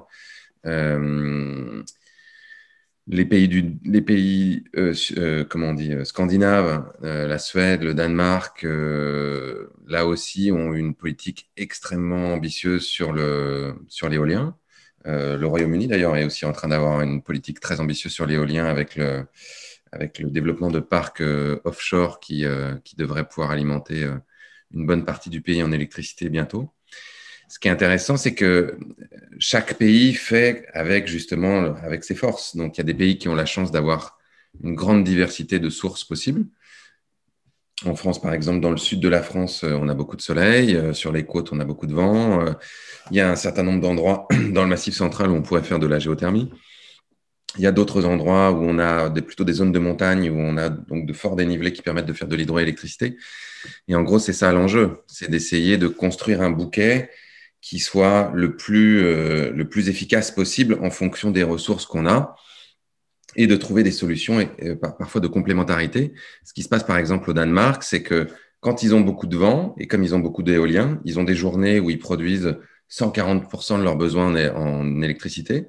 Et bien, il y a une partie de cette électricité qu'ils envoient, je crois, en Norvège, où ils font du pompage-turbinage, c'est-à-dire que c'est des systèmes où on fait monter de l'eau et avec l'électricité qui est reçue. Donc, des turbines font monter de l'eau et ensuite l'eau redescend et ça produit de l'électricité. Et en fait, ce va-et-vient permet de la stocker et de la déstocker à des moments où il y a moins d'électricité parce qu'il y a moins de vent. Ça, c'est aussi des solutions d'interconnexion entre des territoires qui ne sont pas idiotes. Absolument. Édouard, de votre côté, sans parler pour le continent africain, mais de ce côté-là, comment vous voyez justement cette dépendance ou pas aux énergies fossiles? Merci. Il faut d'abord dire que le Bénin a un déficit énergétique de près de 60% à l'heure actuelle. Et l'énergie fossile est plus développée actuellement. C'est vrai qu'il y a depuis environ 5-6 ans un effort qui est fait pour diversifier l'énergie. Il y a la biomasse qui est utilisée, il y a le soleil qui est de plus en plus utilisé. Mais il faut noter que de façon globale, le coût est plus élevé que l'énergie fossile.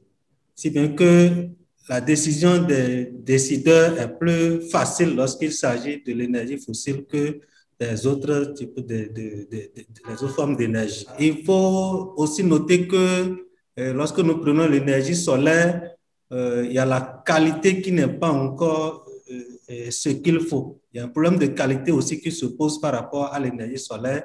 Il y a la maîtrise de la technologie aussi qui pose actuellement problème au Bénin.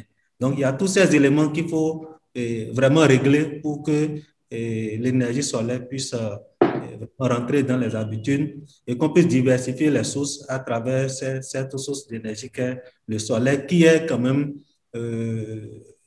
qui constitue un potentiel énorme pour le Bénin. C'est un enjeu, ça, dans les communautés. Il y a des communautés au Canada qui n'ont pas d'eau potable. C'est un fait. Il y a des communautés qui, évidemment, n'ont pas l'électricité. Donc, dans les communautés, l'enjeu énergétique, c'est tout à fait réel. Oui, mais ce qui peut être bizarre, c'est que la transition énergétique, elle va se faire d'elle-même. Que ce soit d'une façon un peu catastrophée, parce qu'il ne faut pas oublier que les ressources qui existent sur cette terre, la capacité qu'on a de les renouveler, celle qu'on a choisie, les énergies fossiles, est presque nulle. Donc, soit on transitionne d'une façon sécuritaire, juste, qu'on s'en va vers quelque chose qui va nous permettre de ne pas s'effondrer, ou on décide de passer outre justement les avertissements puis de dire « OK, on y va ». Il y en a qui vont pouvoir se poser très tranquillement dans cette transition forcée, mais il y en a qui vont en subir la problématique. Et là, il y a d'autres enjeux, comme les enjeux de racisme systémique. On parle beaucoup présentement dans le système de santé, dans les services policiers, mais il faut aussi en parler en environnement.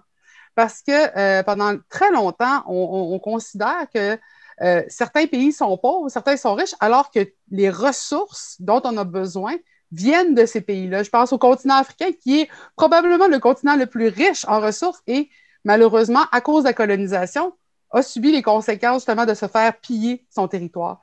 Et présentement, dans une transition juste, il ne faut pas oublier que même, ne serait-ce que les batteries réutilisables. Et les batteries vont avoir besoin de lithium. Ce lithium-là a déjà causé un changement géopolitique énorme dans certains pays avec des gouvernements autochtones.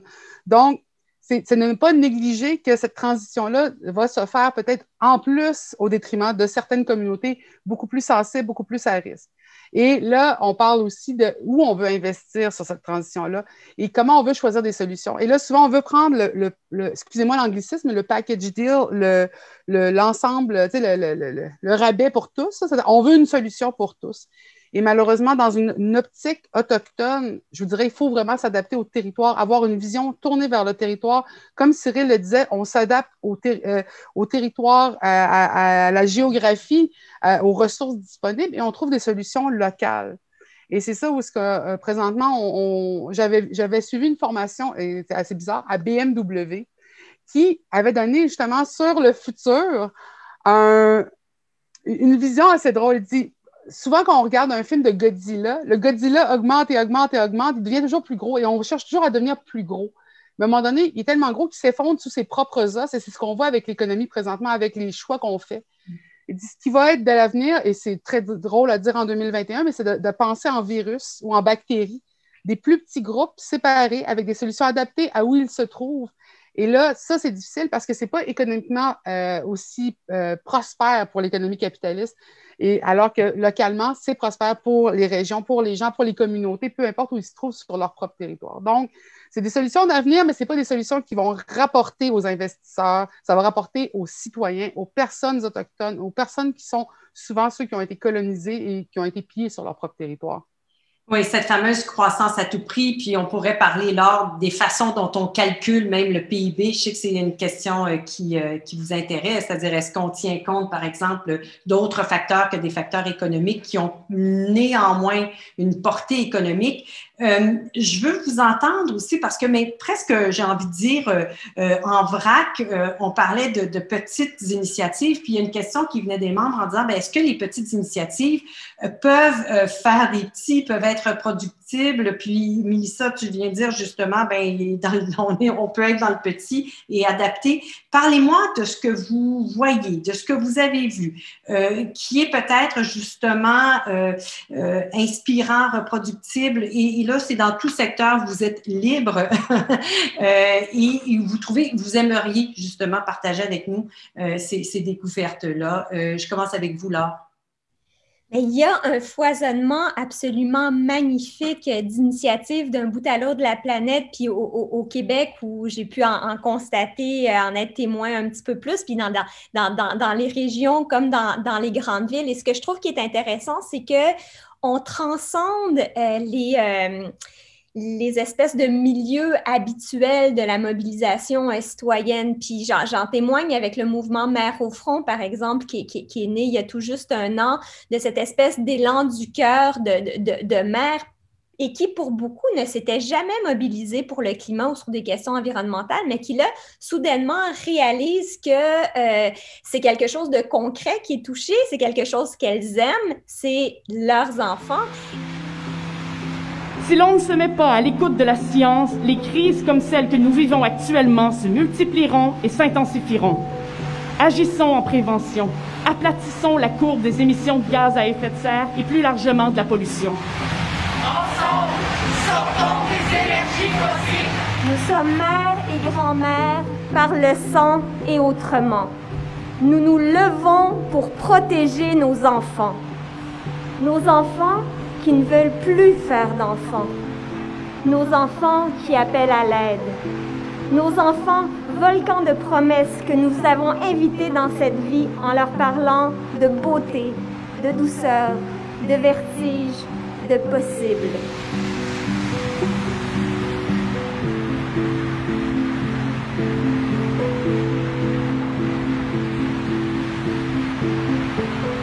Pour relancer l'économie, investissons dans une transition écologique équitable. Adoptons des mesures qui permettront de répondre aux besoins humains dans le respect des limites des écosystèmes.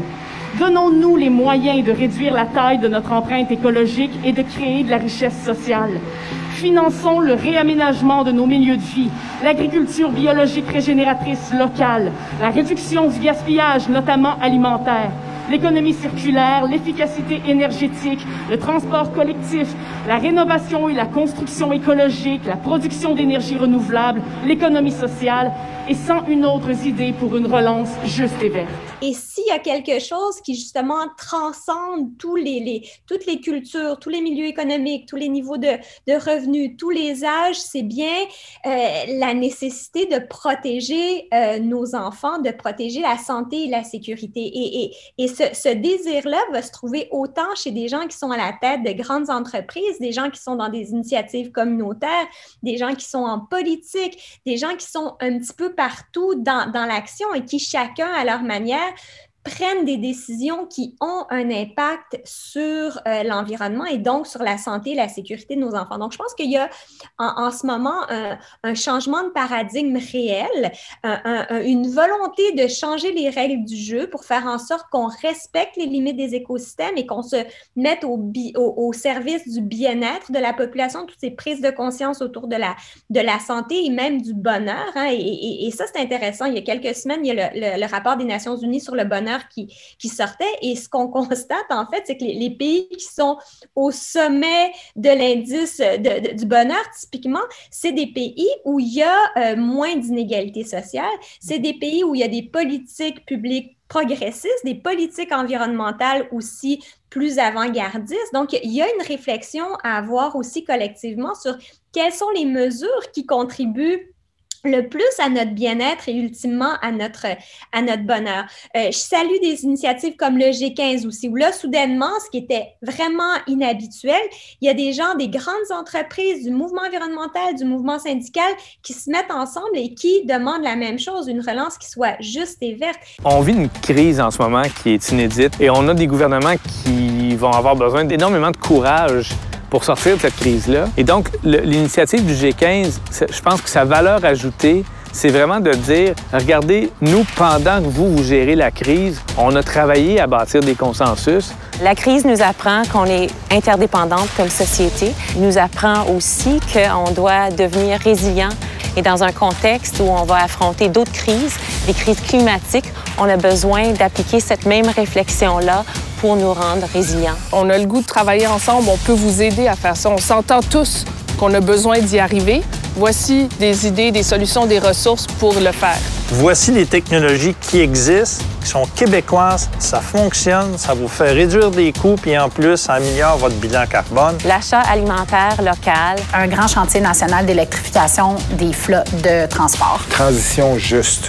L'accès à des soins de santé, l'accès à la culture, l'accès à un travail intéressant. Construire des logements sociaux. L'intégration aussi de l'intelligence artificielle dans les transports. Des initiatives qui naissent d'un besoin de survivre, de faire autrement. Cette relance-là, oui, il faut qu'elle soit durable, il faut qu'elle soit innovante, mais il faut qu'elle soit également inclusive. Il faut s'assurer que tout le monde a une place dans cette relance-là.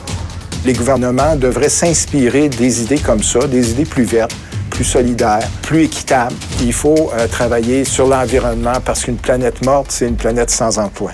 La crise nous donne une opportunité, vu qu'on va investir des ressources humaines et financières très importantes, de faire mieux, d'orienter ces ressources-là d'une façon plus constructive. Si on s'imagine cet avenir-là, qui est un avenir positif, différent de ce qu'on connaît actuellement, mais très réalisable, à ce moment-là, les individus vont embarquer. Tant qu'à devoir subir une crise épouvantable, il faut sortir quelque chose de positif de ça. Tout ça, moi, me donne beaucoup d'espoir et rappelle qu'il faut des changements politiques, il faut des changements de modèles, de systèmes si on veut vraiment respecter les limites des écosystèmes. Et ça prend des pressions citoyennes, ça prend de la mobilisation, ça prend des initiatives concrètes qui peuvent être amplifiées dans beaucoup parmi les membres de la Caisse d'économie solidaire. Il y en a plein, des belles initiatives en économie sociale, en économie circulaire et tout ça. ça, il faut amplifier ça. Mais pour que ça marche, il faut changer les règles du jeu. Et ça demande des pressions politiques. Et à cet égard-là, je termine là-dessus, il y a des élections municipales au Québec le 7 novembre prochain. Là, il y a tout un mouvement qui est en train de se créer avec le projet Viro Vert, auquel participent beaucoup de groupes environnementaux et Maires au front aussi, où on veut faire en sorte que tous les candidats aient des propositions en environnement, aient des propositions qui misent sur la santé et la qualité de vie, qui protègent l'avenir de nos enfants. Donc, je pense qu'on a une réflexion à avoir aussi, nous, quel rôle on joue pour faire changer les politiques publiques et pour faire en sorte que les bonnes décisions soient prises. Quand on parle de petit deviendra grand ou même de faire tache d'huile, on peut penser peut-être, et Eddie, je sais que c'est une question que vous avez regardée dans votre jeunesse, jadis naguère, les questions de transport. On peut penser à l'autopartage. On peut penser, par exemple, ici, c'est Solon, où on partage carrément l'auto personnelle, on la met en commun. Il y a tous ces modèles-là. Est-ce que vous iriez dans ce sens-là? Si je vous demande, Eddie, qu'est-ce qui peut partir du petit, mais qui peut justement mener la tendance?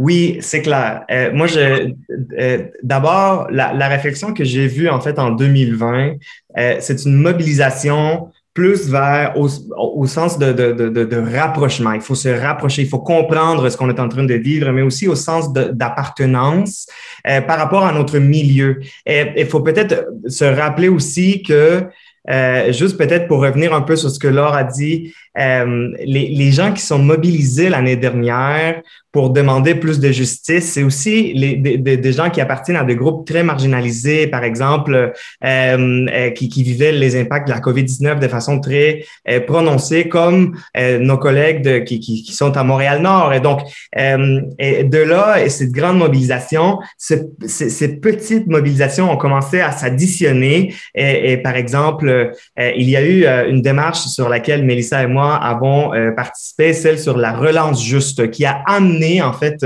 plus de 500 organisations canadiennes à se poser ces questions-là, Isabelle, celles que tu nous poses aujourd'hui par rapport à comment est-ce qu'on bâtit une société beaucoup plus résiliente, comment est-ce qu'on bâtit une société beaucoup plus basée sur les droits de la personne, sur le respect des peuples autochtones, mais aussi sur la santé et la sécurité des gens, de choses qui ne sont pas négociables. Là-dessus, sur les questions de transport, pour moi, ça revient toujours aux éléments en matière d'accessibilité. L'année dernière, on a vu différents types de coalitions qui sont unies. La coalition du budget vert, le groupe de travail pour une reprise économique résiliente, le rapport Build Back Better, The Corporate Knights. Et là-dedans, ce que Laure mentionnait tantôt par rapport aux membres du secteur privé, avec les syndicats et les groupes de la société civile, peuples autochtones, on a vu cette démarche-là se faire à l'échelle pan-canadienne. Il y a eu des initiatives en lien sur l'accessibilité par rapport au transport qui ont commencé à faire des analyses quantitatives. Qu'est-ce qu'il faut faire en matière de transport? Qu'est-ce qu'il faut faire en matière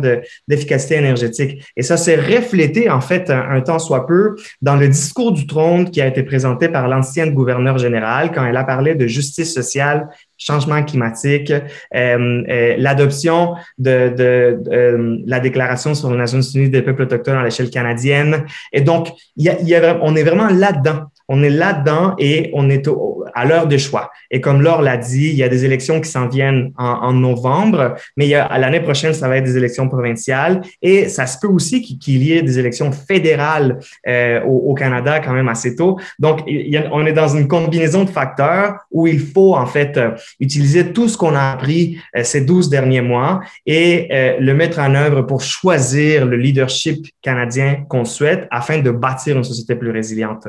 Cyril, j'y vais de votre côté. Vous en avez tellement vu d'initiatives, tellement de gens sur le terrain qui veulent vraiment changer le monde. Mais si vous aviez à parler de tendance d'une certaine façon, ce qu'on risque de voir ou ce que vous souhaiteriez qu'on voit davantage, ce serait dans quel secteur, ce serait quel type d'initiative? Juste avant de répondre à cette question-là, je voulais dire un tout petit mot sur la question générale de petite initiative versus initiative structurelle importante, etc. On a un cabinet en France qui s'appelle Carbone 4 qui a fait une étude là, ces derniers mois, qui a essayé de quantifier ce que ça avait comme impact si chacun d'entre nous faisait de son mieux. faisait sa part, comme on dit chez les colibris. Et il se trouve que si chacun d'entre nous était héroïque, ça représenterait 25% du problème. Ce qui veut dire que 75% est structurel. Et que continuer à avoir un discours qui est à la fois de culpabiliser un peu les gens et à la fois de leur dire « bon, c'est à vous de le faire », comme le font aussi certaines entreprises. Il y a certaines entreprises qui sont des gros producteurs de plastique qui disent « bah oui, il y a du plastique partout, mais nous, on n'y peut rien. C'est les gens qui font n'importe quoi, ils jettent le plastique sur les plages, etc. » Alors que, d'une part, le problème est structurel et que, d'autre part, très souvent, il y a des gens qui sont pas en mesure d'y arriver. Là, je vous donne un exemple qui me paraît assez parlant. Pour Animal, là, qu'on vient de finir, on a été filmer des gens qui ont fait le plus grand nettoyage de plage du monde à Bombay, en Inde. Vraiment une initiative incroyable. Un type qui est un ancien, qui pratique plus, mais qui est avocat au départ, qui achète un appartement avec une vue sur la plage de Bombay et il se rend compte que c'est pas une plage, c'est carrément un dépotoir. I pledge to reduce plastic. I pledge to recycle plastic. Il commence à aller ramasser tout seul. Et puis, il rencontre une autre personne qui lui dit bah, « je vais t'aider ». Puis, au bout d'un moment, il se rend compte que c'est tellement énorme qu'il commence à en parler à des amis, qui eux-mêmes en parlent à des amis. Et ils finissent par être des centaines à venir tous les week-ends ramasser.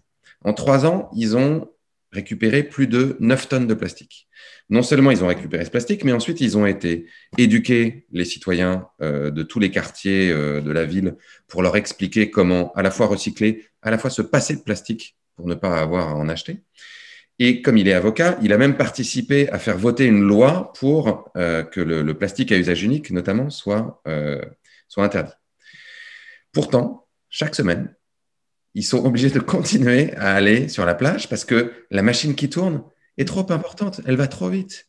Il y a encore tous les jours des gens qui achètent des bouteilles en plastique ou parce que l'eau n'est pas suffisamment potable ou parce que pour des questions de pratique, ils y vont à un endroit et puis ils n'ont pas de gourde et puis je ne sais quoi. Et ce qui est intéressant en Inde particulièrement, c'est qu'on voit bien que structurellement, il n'y a pas de poubelle. Il n'y a pas suffisamment d'employés municipaux pour aller nettoyer la plage. Il n'y a pas d'usine de recyclage en assez grande quantité.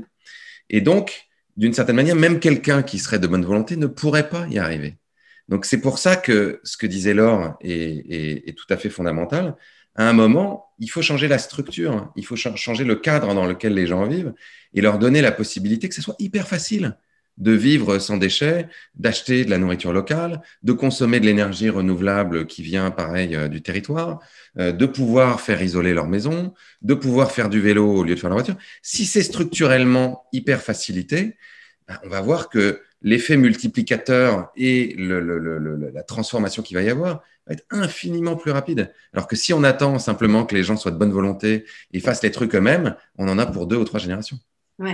Puis il y a toute la question aussi, mais on pourrait y revenir, mais tu sais, l'externalisation là, de la pollution, qui est un sujet qui tient beaucoup à l'heure. C'est-à-dire que le droit de polluer, on a des compagnies qui polluent, des chaînes de production qui polluent, puis qui n'ont pas de conséquences à cette pollution-là qui se retrouve justement dans l'environnement. Donc, ça aussi, hein, se doter de lois, revoir nos structures un peu. J'ai envie de vous demander, Édouard, Mélissa, comment vous réagissez à ce que vous entendez, justement? Édouard. Oui, la question de déplacement des problèmes environnementaux se pose avec acuité. Il faut noter qu'au Bénin, c'est une question de déforestation qui est la question la plus cruciale.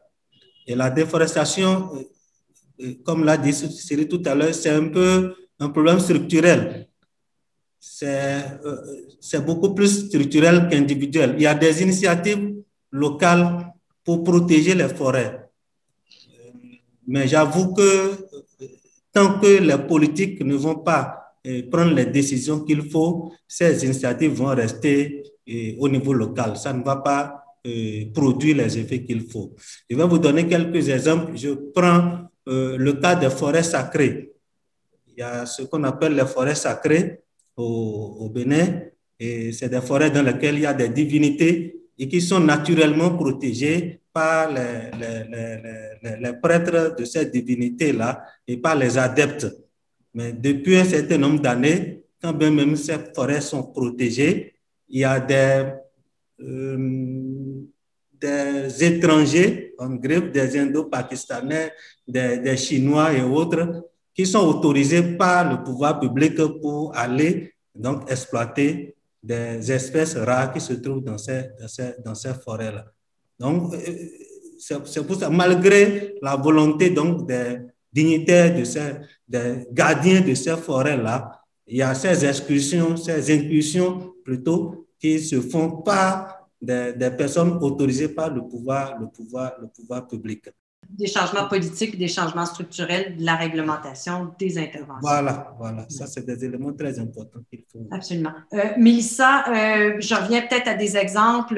Ce que vous voyez autour de vous, Fondation Suzuki aussi, il y a beaucoup de gens qui essaient encore là de changer à la fois les politiques et de changer les choses. Qu'est-ce que vous, à quoi vous pensez quand vous pensez à tendance, à mouvement?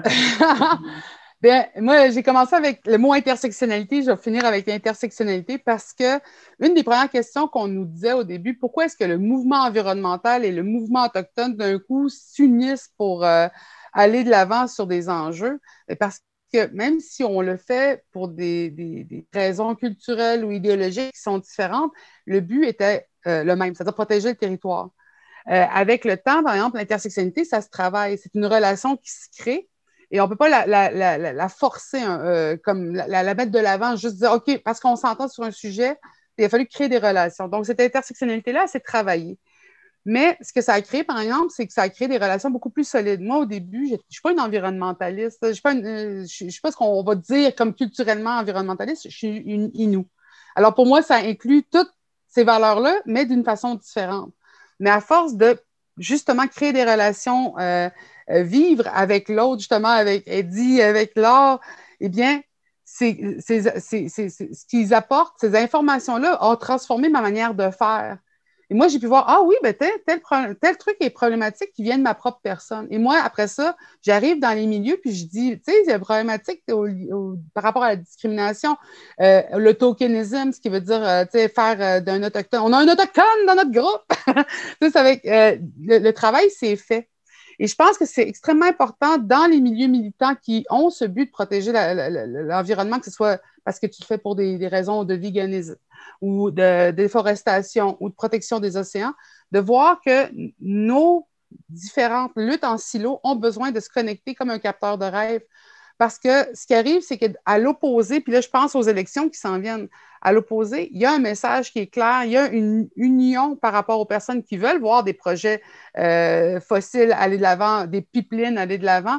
Le message est beaucoup plus uni parce qu'il est uni autour du dollar. Tu sais. Alors que nous, c'est uni sur nos cultures, nos familles, nos vies. Et donc, il faut qu'on commence à se discuter ça pour pouvoir travailler ensemble et aller de l'avant. Et j'ai vu une transformation énorme, que ce soit du début quand on était à la marche de la guérison dans les sables bitumineux, à aujourd'hui GNL qui est bloqué et que les gouvernements trouvent ça même illogique de faire passer ça sur les territoires québécois parce qu'il y a eu ces discussions-là, parce qu'il y a eu cette relation-là, parce qu'on comprend maintenant qu'il y a des enjeux autochtones qu'on ne peut plus oublier ou négliger et qu'on voit que les mobilisations aussi des communautés autochtones sur leur territoire, les mobilisations des milieux environnementaux en ville, là, je pense à la marche d'un demi-million de personnes avec Greta Thunberg, tout ça crée un effet de synergie qui ne peut plus être négligé. Le changement arrive, si vous l'aimez ou non. Donc, c'est sûr que c'est le défi que les milieux de la protection du territoire, les milieux justement de protection économique aussi, parce que là, on s'en va vers un mur économique, même si on parle de profit. Donc, tous ces milieux-là commencent à voir le message des uns des autres et voir comment on est interconnectés. Et c'est pour ça que quand on a eu, par exemple, je finis avec ça, Standing Rock, quand il y a eu une mobilisation autochtone aux États-Unis, le monde me disait « Pourquoi est-ce que vous vous mobilisez avec le monde des États-Unis? » Je dis, tu sais, la frontière, elle a été dessinée, elle a été inventée. Est-ce que les outardes viennent pas du même territoire, vont pas vers le nord et reviennent vers le sud? Tu sais? Il faut arrêter de créer ces espèces de silos-là.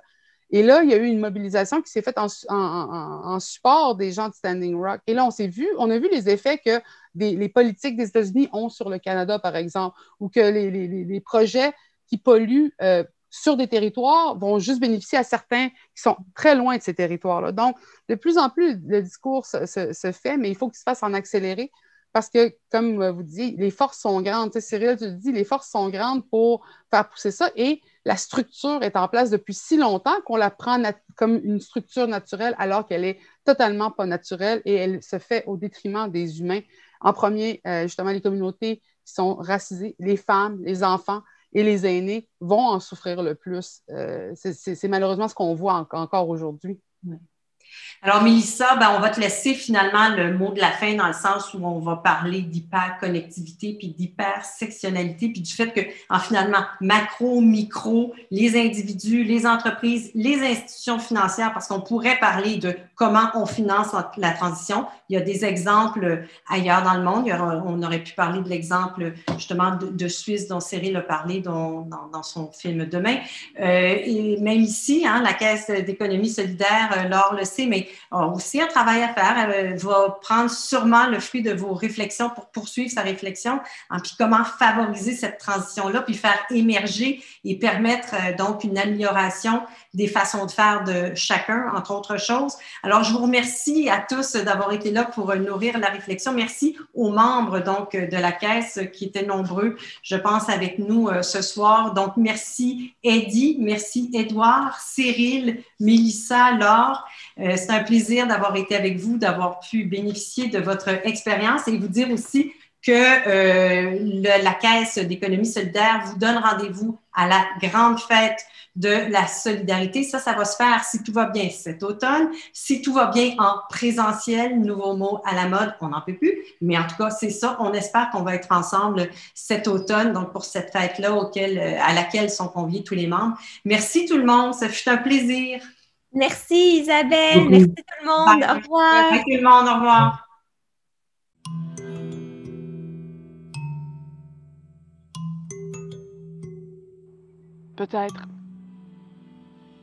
Peut-être que rendu là, rendu ici, au beau milieu de nos dégâts, debout sur le tas de nos décombres, en train de nous déchirer sur la faute à qui? C'est qui a le plus le droit de brûler de gaz? Peut-être que la vie si belle, la vie éblouissante, la vie humaine où il faut tout apprendre plus qu'une fois et recommencer encore, la vie qui demande courage et droiture, mais qui donne en retour grâce et ravissement. La vie. Toute la vie. Que nous croyons un cadeau sublime. Peut-être que rendu là, rendu ici, c'est trop tard. Et c'est plus un cadeau à faire. Parce qu'au milieu de ces nouvelles existences-là, dans les années 2050, ce sera rendu trop dur. Et que tout ce que nous aimons aujourd'hui sera brisé pour toujours. Cette idée nous dévaste. Et nous la comprenons. Mais nous la refusons. Nous refusons que ce désespoir devienne ordinaire, que nous nous y habituions. Nous refusons qu'il justifie la moindre de nos inactions, la moindre de nos lâchetés, la moindre de nos démissions. Nous réclamons le droit à un futur. Nous le réclamons pour nous. Et nous le réclamons pour nos enfants. Nous savons que nous aurons des enfants, nous en aurons 100 000. Nous en avons déjà tellement, on ne peut pas les compter. Puisque tous ceux qui naissent après nous, nous devrions les dire nôtres. Tous les enfants sont nos enfants. Nous aurons encore des milliers d'enfants. Il nous faudra nous lever tous les matins pour eux et nous charger de leur inventer un avenir. Patiemment, ardemment, avec amour. Nous voulons qu'ils connaissent un monde où l'asclépiade et les églantines, la monarde, l'agastache, les lupins et les pissenlits poussent partout. Un monde où il y a plus de jardins que de stationnements. Où les baleines noires s'entendent chanter. Où les saisons existent encore. Un monde avec du pergélisol, des banquises qui tiennent le coup. Un monde dans lequel les hardes de caribous forestiers auront pu se refaire une santé pour nous apprendre comment survivre. Pour ça, il faut tout changer. Il faut le faire maintenant. Chaque colère, chaque révolte, chaque chagrin, chaque douleur, chaque espoir, chaque fatigue doit dès maintenant être traduite en gestes. Et puisqu'aimer, c'est agir, chaque amour intime doit désormais s'exprimer en action collective. Il faut que nos vies changent, parce qu'il faut que la vie gagne.